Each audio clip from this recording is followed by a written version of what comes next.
Hello, everyone, and welcome to my lunchtime chat sponsored by Our Black Hair Matters. And today we are discussing the legal do's and don'ts for hair practitioners. What you don't know may cost you. So I've been actually holding my breath for a while now because I see more and more stylists making their own products and using private labeled products without knowing the potential legal ramifications.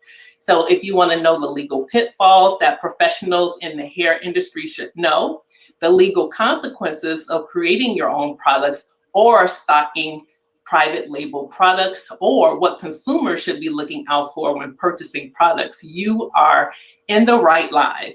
So let me take some time to introduce myself in case you don't know who I am. My name is Dr. Crystal Porter, and this is a live online broadcast platform dedicated to elevating the Black hair care industry and empowering consumers and hair professionals with education that is driven and backed by scientific research. And so as you join in, I want to thank you, but I also want you to let me know who you are and where you're from. So if you are a hair practitioner, type the number 1 in the chat. If you are a consumer, put the number 2. And if you are a researcher or a scientist like I am, put the number 3. And sometimes you can hold different positions. Like, I consider myself a researcher and a consumer, but there are a lot of hair practitioners who join as well. So I'd like to know if you are a researcher as well. And so also do not be stingy. Share this broadcast. Invite at least 5 people that you know to join, because I think today's broadcast is extremely important. So just want to make sure that you know that you're in the right place, because if you've ever been frustrated with the lack of information available to you when it comes to caring for your hair, or you've wasted a lot of money, time, and resources trying to figure things out on your own, you are in the right spot. I have a team of researchers and hair professionals who are ready to help. And so if you are wanting some assistance, you can go to bit.ly OBHM consult, and you can book a free 15-minute consultation. And then I also have a freebie, 3 biggest mistakes to avoid when caring for your curly hair. And so you can get it and with that link. So, all right. Now, without any further ado, this is an interview or a chat that I've been wanting to do for a long time now. And so I would like to introduce Jennifer Orendi. Thank you for coming. Thank you for having me, Dr. Crystal. No problem. So you have spent several years and you have experience in science, law, and as a small beauty business entrepreneur. You actually have a license in cosmetology. Yes, ma'am. Yes, I do. I have almost 20 years of experience as a lawyer, and most of my experience is with FDA regulated products, or products that may fall under FDA's umbrella. As we will discuss a little bit further on, we'll talk about how it is exactly or not that FDA regulates cosmetics. And when I refer to cosmetics, I'm actually referring to the legal definition, FDA's definition of cosmetics. So I'm not just referring to makeup, like color makeup. I'm including in as cosmetics, as FDA does, hair care products, sometimes OTC drugs or other drugs that might be used for different beauty purposes that really strongly fall under FDA's purview. Dietary supplements for beauty from within, which we'll also talk about later. And sometimes this area strays into medical devices as well, which FDA also has purview over. So when I talk about cosmetics, I'm talking about not just makeup, but hair care products, skincare products, wellness products, intimate care products, which is a big thing right now, especially this past year in the times of COVID. So those all fall under cosmetics by FDA's definition. I also am going to talk a bit about FTC laws, because FTC law really dictates how it is that we can talk about what a product is and how it performs to sell it to consumers. And there's rules and guidelines about how we get to do that. We'll get into that more later as well. But I'm so excited to be here today because it has been my long-standing dream to package all of my experience together as a scientist, a law practitioner, and also a cosmetologist with insider knowledge about how exactly the salon and spa industry works, and really help provide accessible and practical legal and business advice for practitioners, for business owners, so that they can elevate their business and create confidence from their clients in them and in their products if they so choose to develop their own product line. Yeah. Well, you know what? I feel that your background is just incredible because you're talking about being a scientist. And so I want to talk about the fact that you have a background in cognitive psychology and neuroscience research. So, I mean, you understand the science aspect, but then you understand the law. And you were or are. Now, do you practice still, or do you just have the background of being a licensed cosmetologist? I have an active license. Actually, I maintain my Maryland license because it's an easy one for me to maintain no matter where I live. I don't actively practice anymore, except for on myself and my husband and our family members. Mainly not because I don't love it and enjoy it. I actually miss it tremendously. It's a lot different being a cosmetologist, a hairstylist, or makeup artist who is able to really affect change for somebody in the course of an hour or 2 hours. You know, the artistry behind it, married with the science and the technical, know-how, has always been intriguing to me. And what I've always loved about doing hair and makeup is that instant gratification, both for my client and for myself. It's a lot different than being a lawyer, where it takes a lot more time and a lot more of a different kind of energy to affect change. Some of the things that I've worked on in my career have taken months or even years to come to a resolution, especially for consumers. So it's always been nice to be able to have this creative outlet, but then also have my legal mindset now to bring to the table. And I actually, about halfway through my legal career, took a hiatus to send myself to cosmetology school and immerse myself in this industry.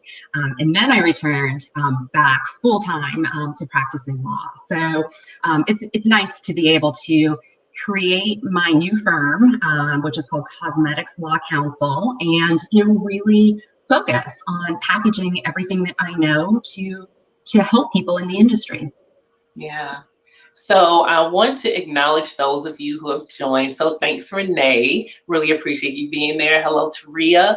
Hello, Kimra. Good to see you. There is someone identified as Facebook user. That happens sometimes, but know that I acknowledge you. Great idea about the legalities. Great stuff. All right. Awesome. Thank you. We have Tisha on here, and then let me see. I saw someone else. Another couple of Facebook users. So, all right. So I want to dive in and I want to talk about some of the legal pitfalls that professionals in the industry should know more about, because sometimes I see a lot of people, especially with social media, everyone is on and they're talking about the claims for different products that they sell. And I want to say sometimes it's what I would consider off script, meaning that they're going over and beyond what is on the label, or they're really trying to sell themselves or their product that they're selling. And sometimes I hear what they're saying and I'm just kind of, cringing a little bit, because I'm like, ooh, it makes it seem as though it's a drug and not in the cosmetic realm. So can you talk a little bit more about the legal pitfalls? Yes. So as pertains to products, there are several pitfalls, which many of which you just identified, and many of which I also see and have seen, especially having lived in Southern California relatively recently, where using the ingredient CBD is all the rage, and CBD even when you walk into a CVS pharmacy, there are tons of products on the shelf that have CBD in them and that have a lot of claims that companies shouldn't be making and really aren't allowed to be making about CBD. So this is a really hot topic right now, especially with the FTC, with the Federal Trade Commission, because again, what we say about the products that we're selling on a national basis in interstate commerce really matters. Every single word matters. So what that means in relation to your question is that when you are talking about a product that really is purely a cosmetic and meets FDA's definition of cosmetic, interestingly, FDA doesn't do any pre-market evaluations of any cosmetics. So if somebody tells you, hey, this is FDA approved, no, it's not, because FDA didn't approve it. FDA never looked at it before it hit the commerce stream. FDA does not do that with cosmetics. FDA also does not do that with dietary supplements, which we'll get into more later. But manufacturers can be voluntarily registered with FDA and should be meeting minimal good manufacturing processes, which are outlined generally by FDA for everything that falls under FDA's purview.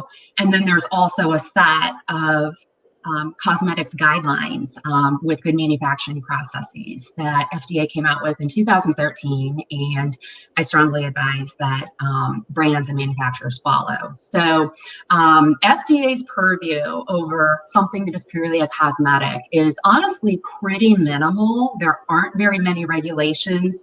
The regulations pertain more to the packaging, not so much what you claim about the product on the packaging, but more about ingredients listings and font size and things like that. The Fair Packaging and Labeling Act dictates that. But other than that, and some regulations that pertain to particular color additives, FDA is pretty hands-off of cosmetics, and it's up to the industry to do a lot of self-regulation, which it typically does do quite well. Of course, there are some players in the industry that don't do it quite right and tend to raise the hackles of FTC or really another entity called NAD, the National Advertising Division of the Better Business Bureau, which is a really elite set of attorneys that get into very, very deep detail about every single word that a company claims or a brand claims about its product. So when you have a purely cosmetic product, you have to talk about what's in the product and how the product works in a way that is consistent with it being a cosmetic. You can't talk about, or you shouldn't be talking about a product that solves a medical problem. If you have a purely topical product that is a skincare product, unless it actually does have a particular set of OTC components in it, you can't say it cures acne or it reverses the aging process. If you're talking about a product in the sense that the structure and function of some component of the body is affected, either chemically or biologically, you're talking about it as if it's a drug, not a cosmetic. So you have to hair growth, right? Yeah, so that's hair growth. yeah. People, For this audience, especially, hair growth is the biggest, probably pitfall of a claim that you can make about your product. There are only 2 ingredients, I believe the FDA recognizes as being actual hair growth agents. One of those is minoxidil, which is a generic for the trade name Rogaine. And the other is finasteride, which is the generic chemical name for Propecia. So, and those are both drugs that are used to be purely by prescription. Now there's kind of different versions of them that, you know, some of the Rogaines we see over the counter in pharmacies, but then there's also the oral Propecia and its versions that are, I believe, still purely by prescription. So those are the only 2 ingredients that can actually do something to have an effect on hair growth. So when you're talking about something like I'm seeing a lot of now, because this whole industry of product development and new products coming out, I mean, there's a dozen new products coming out to market every single week. Some of the hair products that I'm seeing are really fascinating, super cool with really interesting approaches. And some of them come with claims that say promote hair growth. And that, like you, makes me cringe because there's no drug component in the product. The product itself and its ingredients is purely topical, purely cosmetic, but it has a claim that leads consumers falsely to believe that it's going to affect hair growth. So types of claims that are safer to make for products like that, especially like scalp treatments, oil treatments, would be something like promotes a healthy scalp environment, nourishes the scalp. There's a lot of different other creative ways to say that your product helps the scalp in some way, but you can't say promotes hair growth or your hair is going to grow to be full and luscious after 30 days of using this. It's a false claim, and it's deceptive to consumers. And when brought to the regulatory authorities, you will get cited and you will be asked to change or remove that claim. Yeah, so you talked a little bit about self-regulation in the industry. And I have to say that I believe that it's only a certain segment of the industry that self-regulates. And I would say the bigger brands or the bigger companies, they are really good at self-regulating, because if they see one of their competitors say something that is false, they will immediately, you know, file a claim. Yes. The issue is it's not really broad in terms of the industry for the smaller players. The smaller businesses or the smaller, like the stylists who make products or who may white label or private label a product, they don't self-regulate themselves. And so you have an example of a company or a business that actually will say some things and then they're like, oh, that's working for them, let me do the same. And so without knowing what you're talking about, people just don't realize the legal ramifications. And so I wanted to have this discussion because as a part of what I'm doing for the Our Black Hair Matters movement, it is to make sure that consumers and professionals ask the questions and make sure that everyone is compliant for the safety of everyone out there. And I don't want to, you know, I mentioned if you have wasted your money, time and resources because of the fact that, you know, you're just searching for this, I want to say magic potion, but sometimes I do want to say that. But we need trusted products, and we need products that have been vetted. And so I really wanted you to, talk about that. And the self-regulation is kind of not consistent throughout the whole industry. Yeah, so a couple things that I can touch on, and honestly, like, we're really like at the tip of the iceberg with this discussion.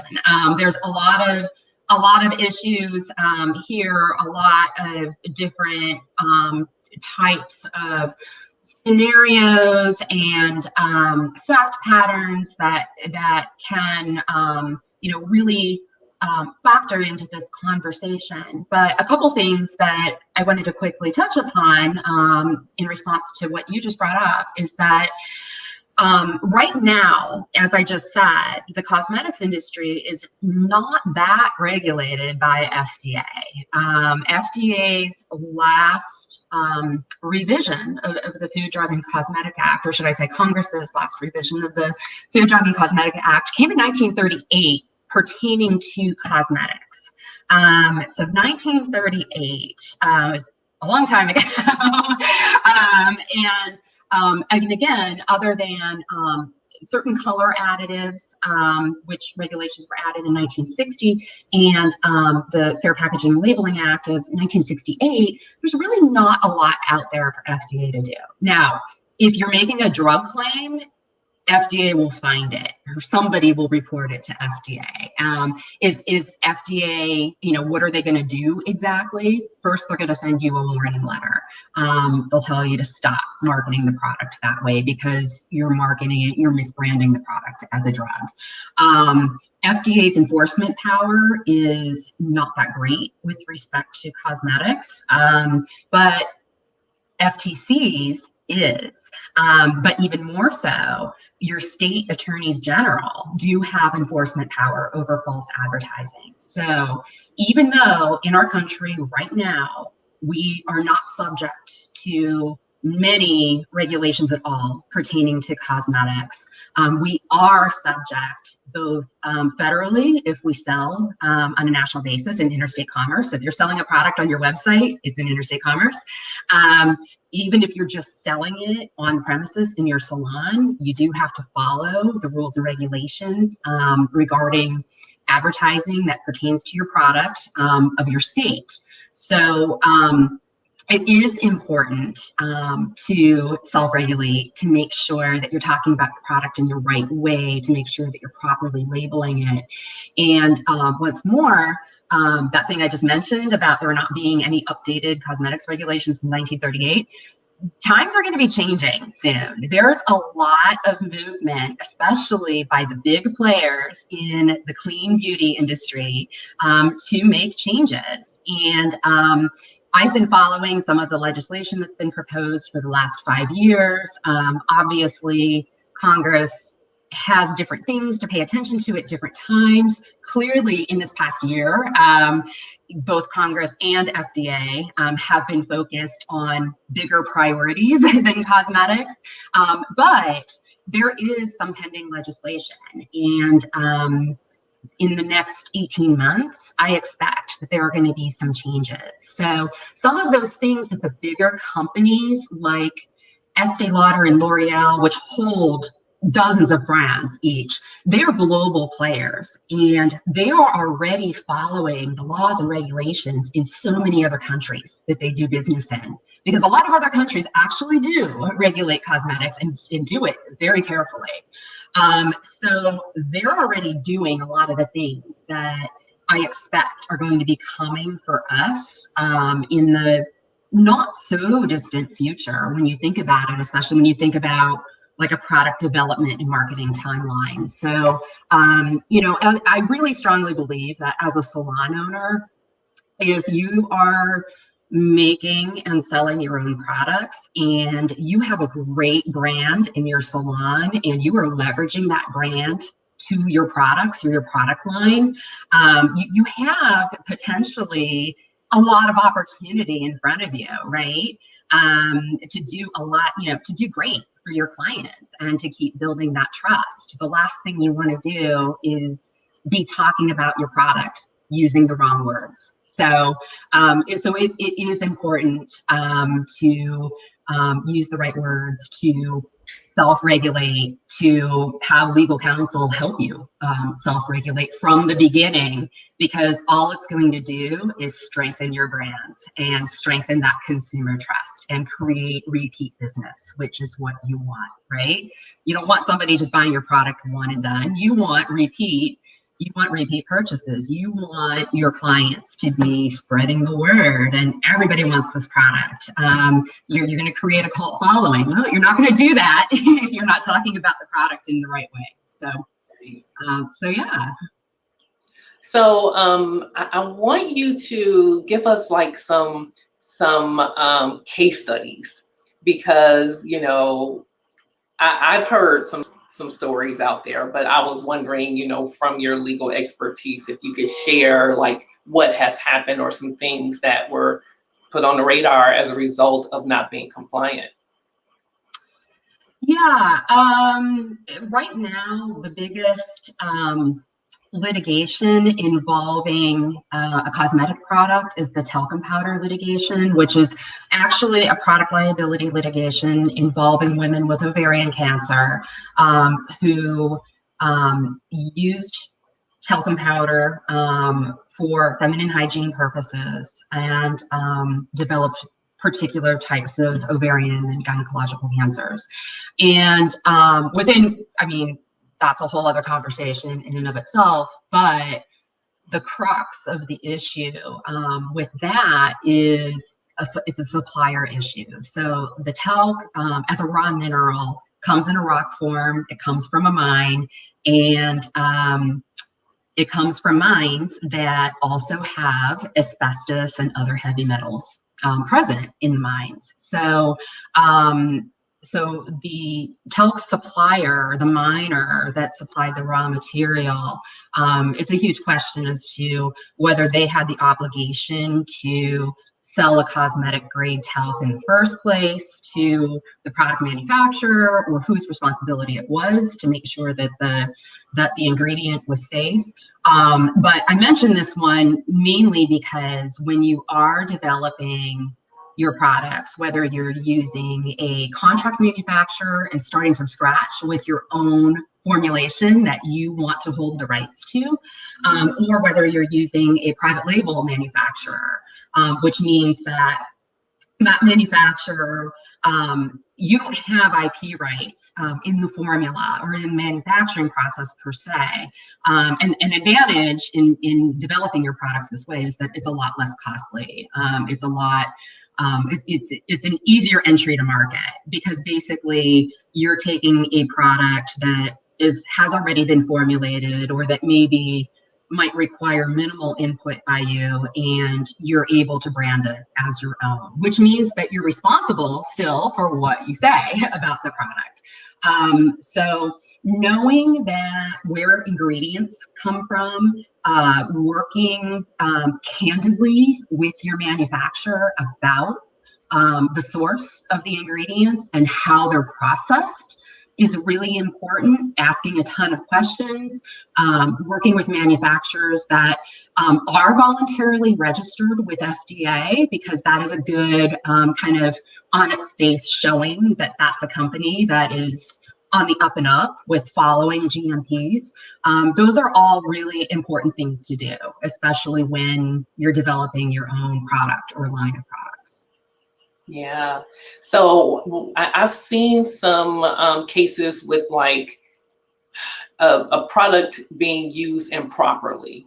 Yes. And so patch testing, for example, and the importance of, as any professional who is doing things the way that they were trained to do, Right. Sometimes people, take shortcuts. And so have there been any cases where someone was held liable because of a shortcut? Yes. So just like I will tell any consumer, read the label. I tell any hair practitioner, no matter what you're doing, read the label. And it's especially important for hair practitioners because, as we all know, when we're working at salons, we have access to professional grade products. They're not consumer grade products that your clients go to the CVS or Walmart or Walgreens, whatever, and buy off the shelf. We have access to special chemicals that consumers don't have access to. And it is your responsibility to read the labels, follow the instructions, including doing the patch test. So a couple of cases that I know of that I've heard about over the years. One actually involved a relaxer. And in this situation, I believe that a apprentice at a salon really didn't follow proper procedures about both patch testing the client and also properly timing the chemistry. And, just really like she wasn't paying attention, like these things should be banned from salons. Like you have to, and I have a whole playbook for salons that speak to issues and help prevent issues like these. If you set up a good standard operating procedures for every single service from beginning to end, beginning with the consultation and an informed consent, you can really prevent a lot of mishaps from happening. So in the relaxer case, somebody wasn't paying attention and was not being monitored as they should have been as an apprentice. And the client not just suffered permanent hair loss, but also suffered permanent and debilitating chemical burns. That's anything that's permanent and debilitating is legally actionable. So part of the advice that I would give and to any salon really is have a playbook and make sure that you have procedures in place where your people are actually following the rules for the service. They're holding responsibility, they're paying attention, they're doing all the things that they're supposed to do for the duration of the service. And you have quarterly business meetings about these types of things, and you have an employee handbook that speaks specifically to these types of things that everybody is responsible for reading and signing off on, and you as the owner, as the business owner, are actually responsible for enforcing, because having a set of papers that say that you're going to do X, Y, and Z, that's step one, but the real step is actually implementing that and holding your people who work for you as employees or work on your premises as independent contractors or whatever combination thereof. If they're on your premises and they're, working under, your brand name, your business name, you're going to assume some responsibility for how they operate. So you need to teach them how to operate and what your rules are. So the relaxer case is really unfortunate. There was another case that I know of that actually did not involve chemicals per se. It was we call it the kinky twist case because it involved scalding hot water that had been microwaved for 6 minutes. And unfortunately, the service was being performed on a 6-year-old child, who suffered permanent keloid scarring of her neck and shoulder and back as a result of being scalded by the hot water. So, again, these are things that are just never should happen in a salon. A salon is where people go to get pretty and feel good. And, you never, ever, ever want a single hint of any of these types of incidents happening in your salon. You don't want your people, you don't want your customers worrying about any of this. You don't want your reputation damaged. So I really strongly advise that you have a playbook, you have a detailed enforcement program of that playbook, and that's a really good showing that you do follow a structure and that everybody on your premises follows a structure.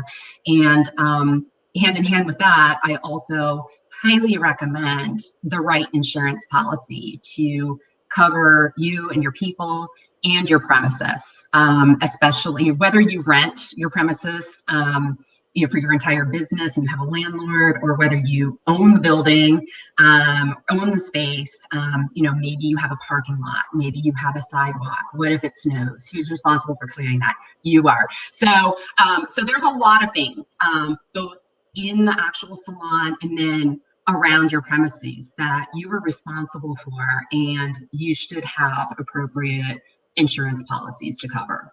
Yeah, you actually hit on the next question that I was going to ask, and I just want to make sure that if there aren't any others, but any legal documents that you would recommend as a result of being in business, you need to make sure you're covered. So you mentioned an employee handbook, you mentioned having the insurance, but are there any other documents that you feel would be important?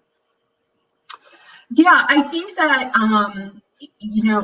going back to, are your people your employees? Are they independent contractors? You should have clear contracts with each stylist, each service provider that defines that relationship, so that should something happen, it's clear who the responsible party is. I think in the salon industry, we think of being a salon employee versus being an independent contractor, chair renter or booth renter or whatever. Like, we just think about it like on those topical terms, because stylists are thinking about, how do I get paid and what makes sense for me, for my client following and my business goals. And most stylists and even most salon owners don't give a lot more thought to it besides that. So I think that it really is incumbent upon a salon owner to make sure that they know who exactly is operating in their space, and with what potential legal ramifications. If you are operating solely with independent contractors, are you going to require each contractor to have their own insurance policy?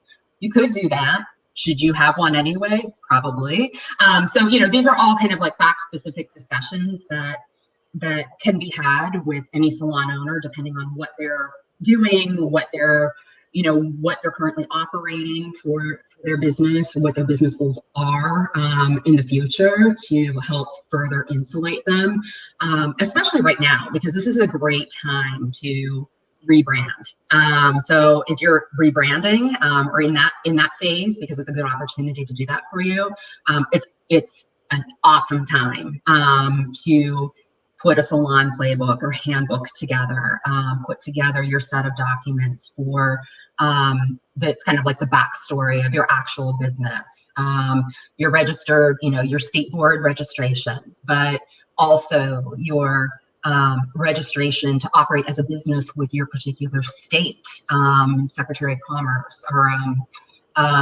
whoever it is that in your state that maintains business licenses.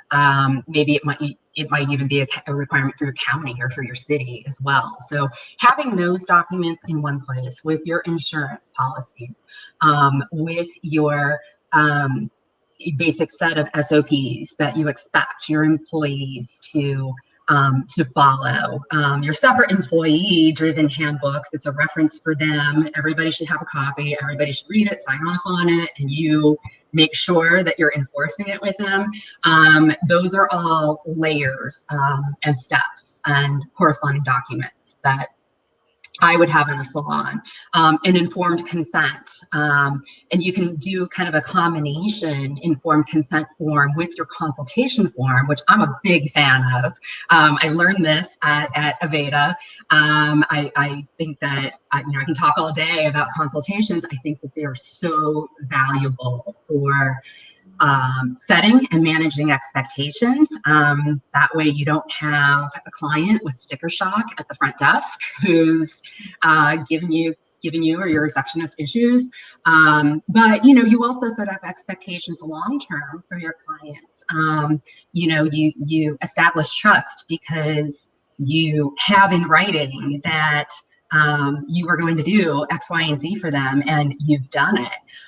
You've set up expectations with your color level 1 or 2 client that walks through the door and wants to be a level 10 plus platinum. Is that going to happen in 2 hours? No.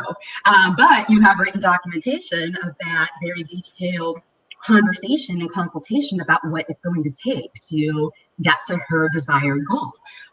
So this is all part of great record keeping. I think that I haven't seen informed consents used a lot in many salons at all, but I think when you're doing chemistry on another human being, I do think that it is it's not a foolproof thing to completely insulate you from liability should a personal injury happen, but there will be a written record and a signature of consent by your client indicating that she understands what chemistry is going to be used, that the end effect is not guaranteed 100%, and that's just the way that personal services work. So those are things that I think should be part of your playbook. Also, for your people, social media. How do your people use social media? How do they talk about the salon? If you want to make sure that your people are using your trade name or your registered trademark correctly, you've got to spell out for them what your rules are for that. Just like if perhaps you're using an influencer or a social media conduit for a product that you've developed, you have to have a contract with that person, and you have to have a detailed spelling out of exactly what you expect them to do and what you do not want them to do. Flip side is maybe you're a influencer or a brand ambassador for a retail brand, and they're going to have the same type of contract for you. They're going to have a contract that lays out the scheduling of the posts, what the content should be, the proper use of any of their trademarks, and then a list of things that you should never be saying on social media posts. So those are just a couple of examples of things that I've seen over the last few years and have thought of, especially in this time of e-commerce and social media, especially. Wow. So, out of all the stuff you just said, one of the things that I was like, yay, when you were talking about doing chemistry on someone's hair. And so, yeah, so a lot of people say, oh, I don't believe in using chemicals. And, of course, it's one of those other things that make me kind of cringe because if you're not doing chemistry and you're manipulating someone's hair, you're definitely doing science, because it's either chemistry or physics. Right. Right. I mean, water is chemistry too. I mean, yes, hot water is chemistry. Those hydrogen bonds, those basic hydrogen bonds, those van der Waals bonds are, that's chemistry too. So, yeah, it is interesting that, we have this environment where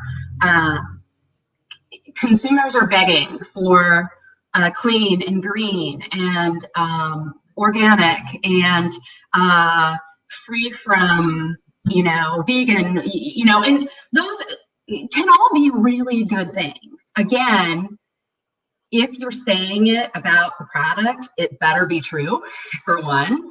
And that can be a really hard call, especially when, like I said, FDA doesn't have definitions for any of these things, like clean, green. USDA has a definition for organic that really speaks to crops and animals and, food. And there can be some carryover and application to that to cosmetics ingredients as well. But if you're saying that your product is 100% organic, it better be 100% organic. And I guarantee you it's not. If you're saying that your product is free from sulfates, it better be free from sulfates, and it better be free from the possibility of chemical reactions of a sulfate or sulfite being created as well. So, I think I'm so fascinated by chemistry because of my background. I'm fascinated by the current environment and consumer demands and also perception about chemistry, and also what some of these words mean, because they have no regulatory definitions. They're not defined. They're super subjective. What's sustainable to me and important to me as a sustainable attribute about a product might not matter to somebody else.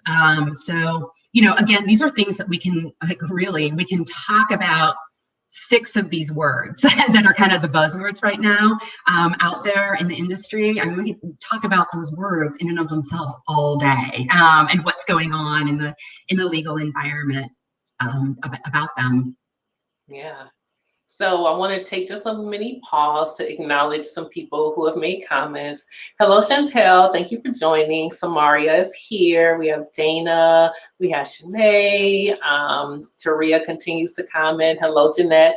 So, and we still have someone named Facebook user. So I apologize that I don't see your name right here, but thank you for your contribution.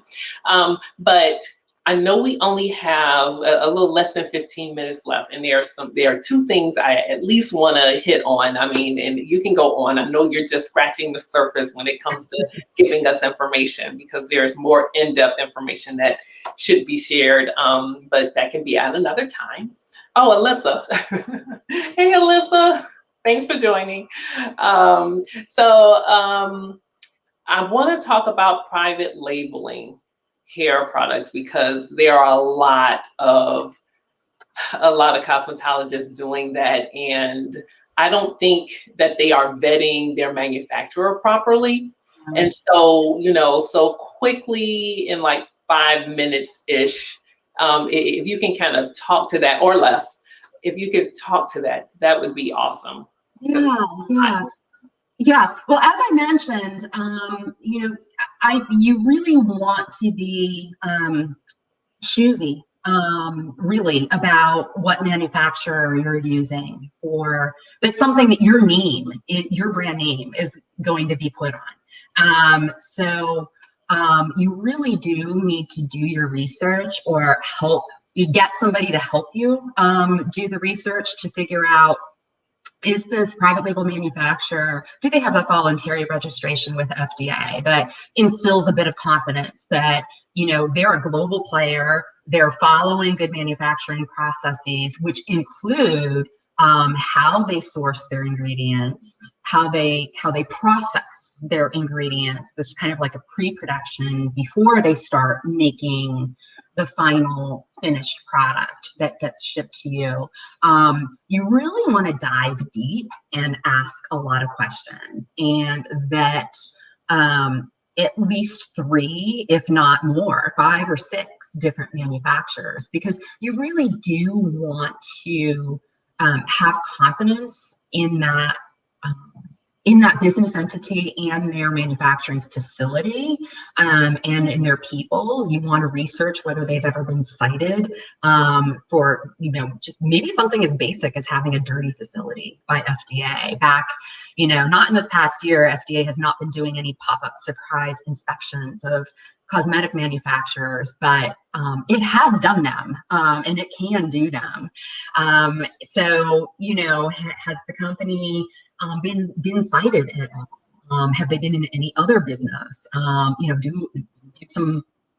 Do some legal searches on them to see if anybody's ever sued them, and for what. So there's all kinds of things that you can do that I strongly advise that you do. If you have, your boyfriend's aunt's cousin who turns out some products at some warehouse a couple counties over, and he's cutting you a great deal. All right, that might sound good. Who is this? What's this business? Do they have a voluntary registration with FDA? What are they really doing? It might sound economically beneficial for you and like a no-brainer, but on its face, if something sounds too good to be true, and I hate to be a Debbie Downer, but I am a lawyer, it probably is. You really, again, with your name being on a product, your business name or trade name being on a product, you're building your brand. The last thing you want to be doing is dealing with a manufacturer who doesn't have the type of reputation really that you should be dealing with. And there's a lot of elements within that to consider. Yeah, I think more about claims when I think about private labeling, because you're left up to your own devices to like sell your product. And I just read something yesterday that pertained to like having non-allergenic ingredients. And of course, once again, I get my anxiety up and like, oh no, because you can't predict what people are going to be allergic to, even if it's quote unquote all natural. So I think people get caught up in these buzz terms that they really don't understand what they're really saying, or could be misleading people. Yeah, that's true. So yes, the fun thing about using a private label manufacturer is that you do have freedom to make your claims. However, again, this is where having a really reputable manufacturer can go really does go hand in hand with your brand and with your business, because you should be working with that manufacturer to understand what their representations and what their warranties are about the finished product and the component ingredients. You should know, if you request a certificate of analysis with respect to a particular ingredient, that's like you're hanging your hat on this ingredient, this essential oil, this, new carrier oil that nobody else is using, whatever it is that's the new and improved, marketing hook for your product, you really want, again, you want that relationship with that private label manufacturer to be so solid that you can ask for specific language that they endorse, that's supported by their suppliers, by their final chemistry analysis of the finished product that is going to be for consumer use, and that has been, tested for actual consumer use, the way that you're going to market it to be used. You really want to work hand in hand with that manufacturer to make sure that you are clearly able to say what you want to say.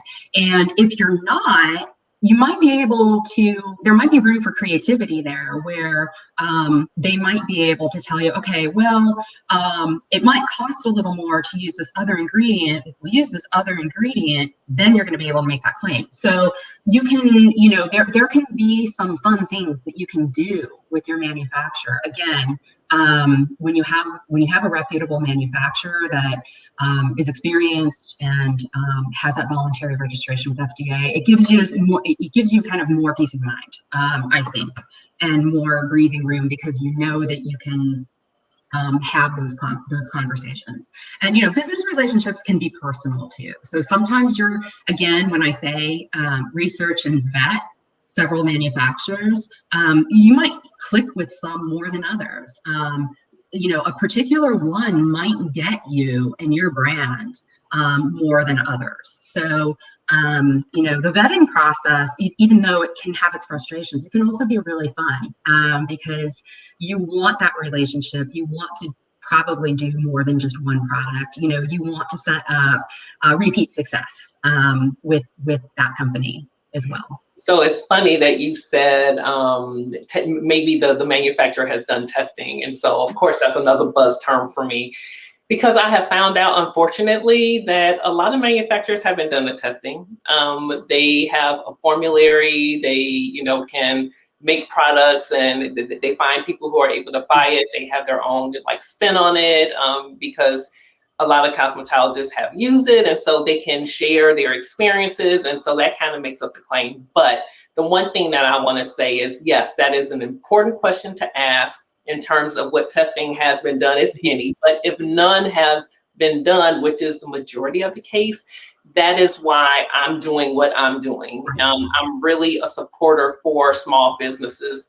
And if you don't have any testing done, something in terms of what I'm trying to really enforce is that people have the backup data, even if it's just consumer analysis. You know, you actually have a study of consumers, and consumers are giving in, you know, or giving their experience, and you can discuss that as a part of your claim. And that's done all the time. You know, 9 out of 10 consumers feel that their hair looks fuller after using this product.